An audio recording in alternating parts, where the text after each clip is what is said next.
nós vamos para uma outra parte.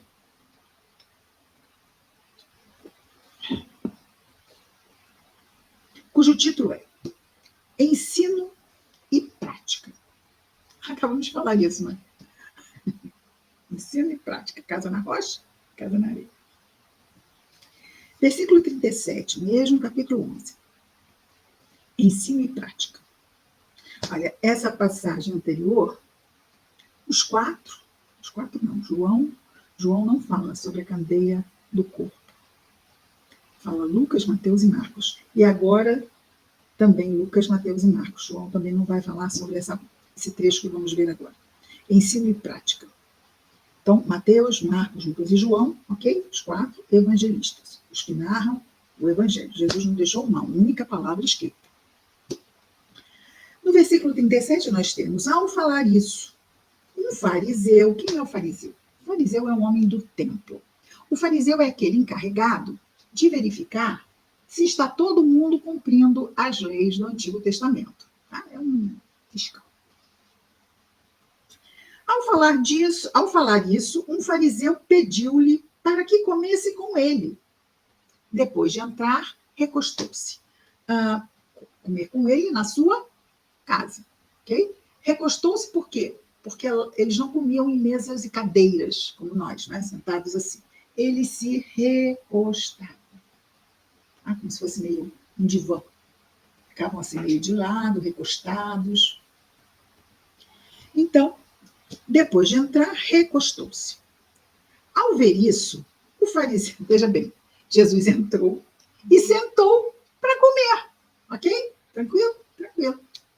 Ele sabia que ia incomodar alguém. Por quê? Porque uma das leis lá do Antigo Testamento que tinham que fazer era o quê? Antes de comer, lavar as mãos. Jesus entrou e sentou. Jesus sabia? Sabia. Ele falou assim, opa, mais uma lição para o dia de hoje. Vamos lá. Ao ver isso, o fariseu admirou-se, porque não se lavou primeiro antes da refeição. O Senhor, porém, lhe disse, veja, o fariseu não disse nada. Ele só se admirou.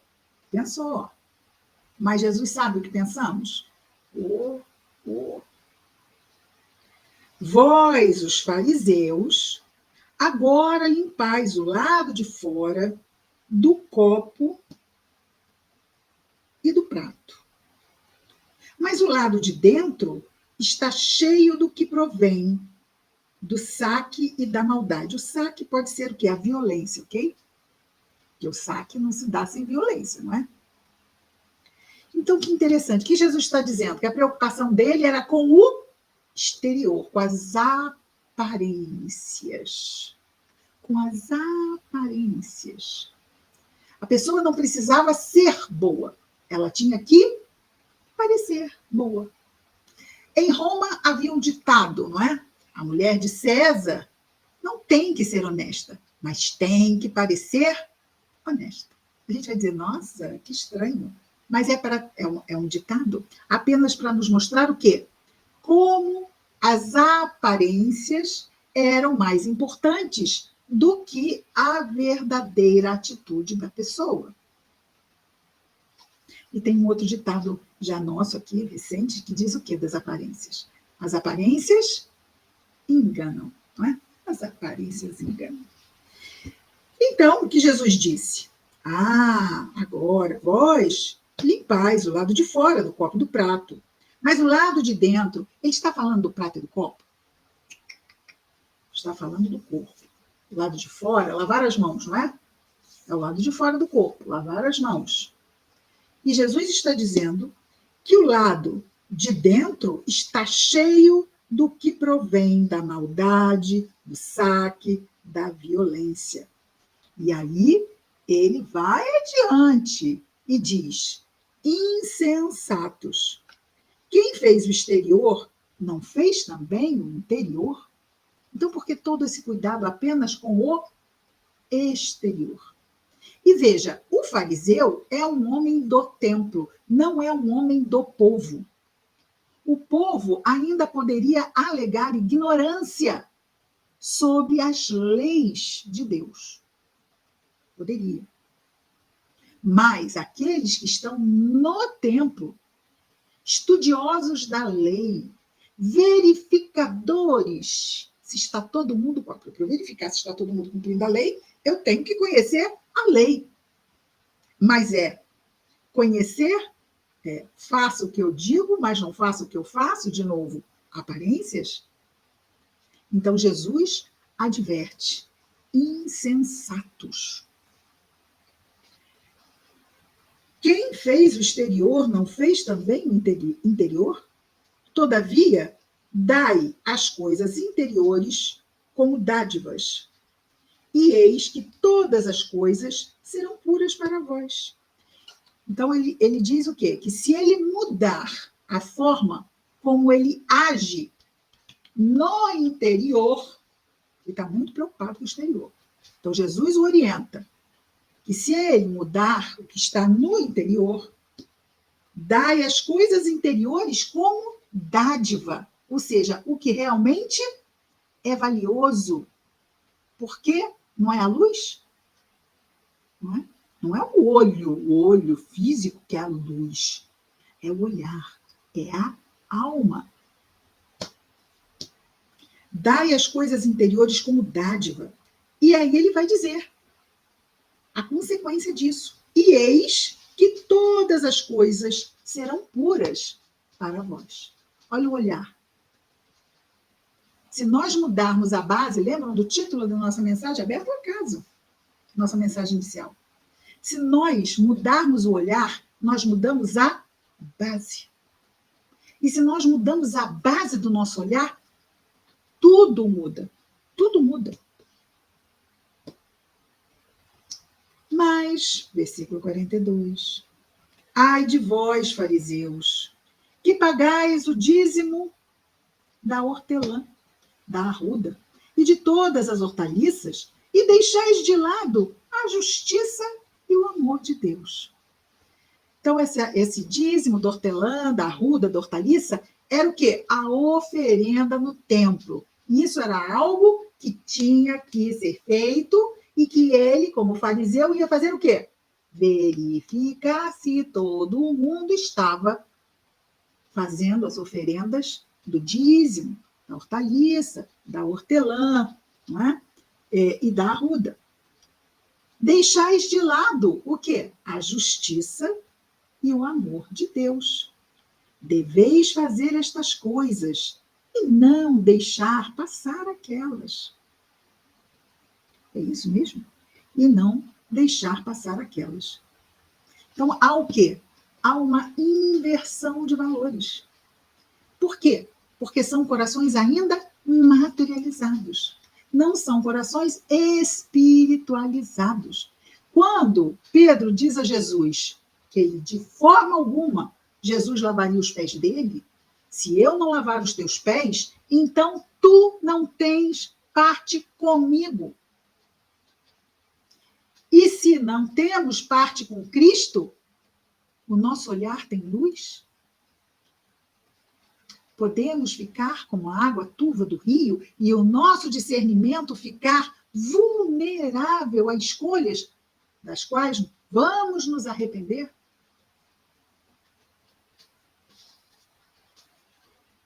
Ai de vós, fariseus, que amais a primeira cadeira nas sinagogas e as saudações nas praças. Ai de vós, porque sois como os túmulos invisíveis, e os homens que sobre eles andam não sabem.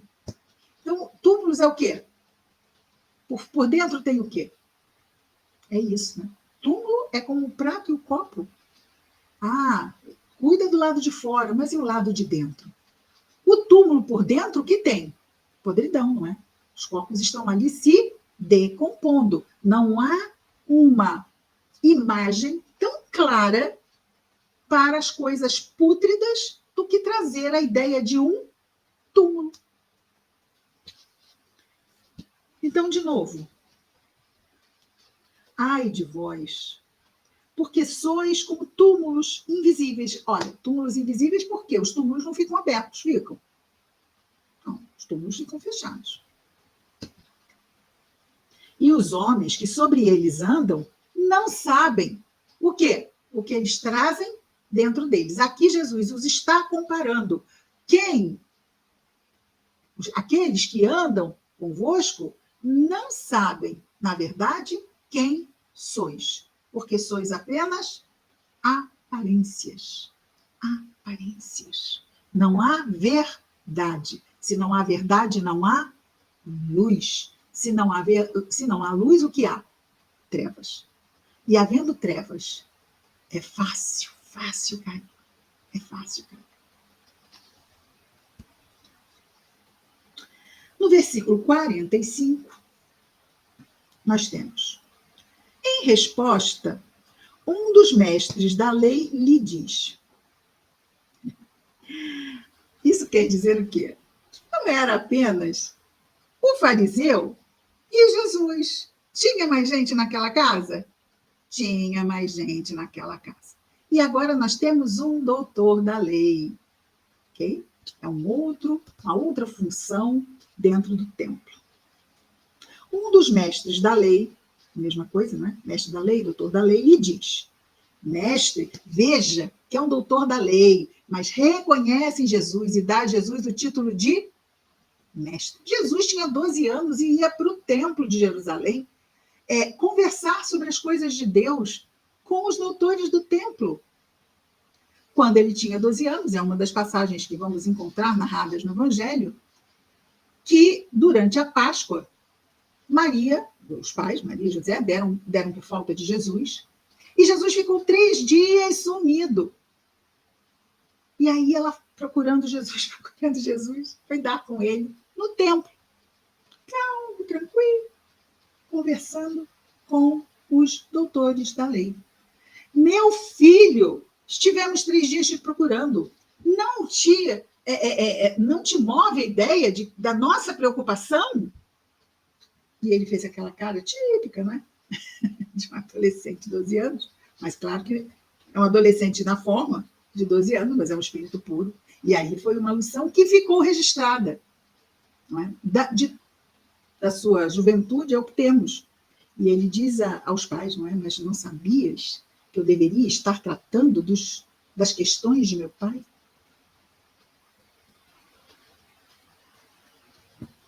É isso. Aí, até para termos uma ideia de como Jesus é conhecido no Templo de Jerusalém, desde a sua mocidade, ok? Um dos mestres lhe diz: mestre, dizendo estas coisas, também nos insultas.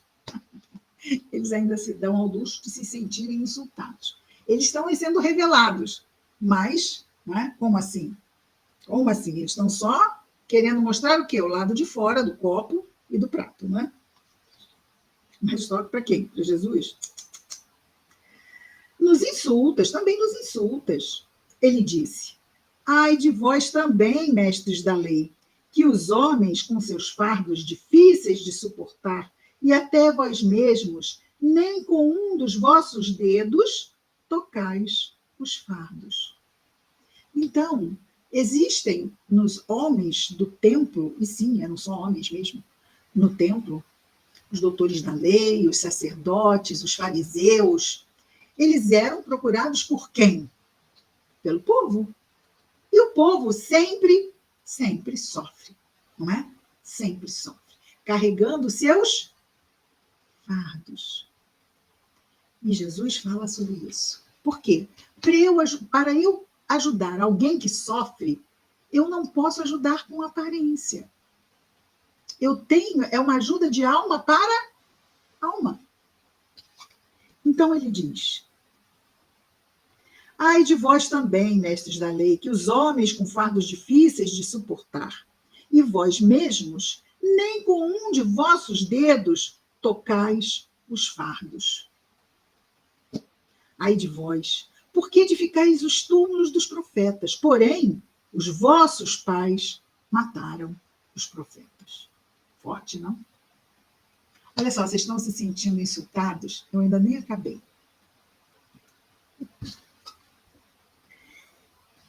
Versículo 48. Assim, sois testemunhas e consentis nas obras de vossos pais. Porque, se por um lado eles os mataram, por outro lado vós edificais os túmulos. Olha que linguagem contraditória, não é? Que linguagem. Jesus está mostrando o quê? Que esta questão de mostrar e não ser, que isto é igual a nada. Isto é igual a nada.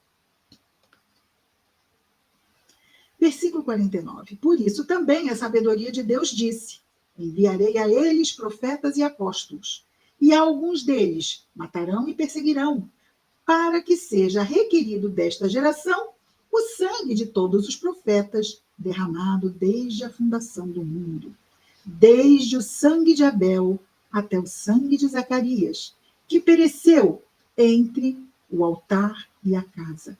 Isso está na Torá. Jesus está falando para um doutor da lei que conhece de trás para frente a lei. Ele está citando uma parte do que ele deveria fazer e não faz. Sim, eu vos digo, o sangue será requerido desta geração. O sangue, através das expiações, não é? Ai de vós, mestres da lei, que tomastes a chave do conhecimento, vós mesmos, e não entrastes, e impedis os que estão entrando. Quer dizer, nem eles entram, trazendo luz sobre aqueles que sofrem, nem deixam ninguém entrar, porque mantém todos o quê? Reféns desse modo de ser hipócrita. Tem outro nome para isso? Acho que não. Versículo 53, saindo dali, os escribas e fariseus começaram a guardar terrivelmente ódio e rancor e a cercar Jesus de interrogatórios a respeito de muitas coisas, armando uma cilada para ele, a fim de apanhar algo de sua boca. É algo mais antigo que andar para frente, não é? Neutralizar um inimigo. Como neutralizamos um inimigo? Tentamos fazer com que ele mesmo traga o que Jesus poderia ter contra ele. Qual o mal que Jesus fez? Qual o mal que Jesus perpetrou? Fez algum? Não. Então, seria apenas o quê? De novo, eles não trabalham com aparências? Trabalham não, porque trabalho é atividade útil. É até não usemos a palavra trabalho para esse tipo de atividade, não é? Eles não agem sob aparências? Então, é isso. Tinham que criar uma aparência, vamos dizer assim, perfeita, uma aparência perfeita, para neutralizar este que dizia para eles as verdades e as respaldava na própria Torá. Era mesmo uma persona não grata, Jesus, para os homens do templo. E, vamos ver aqui,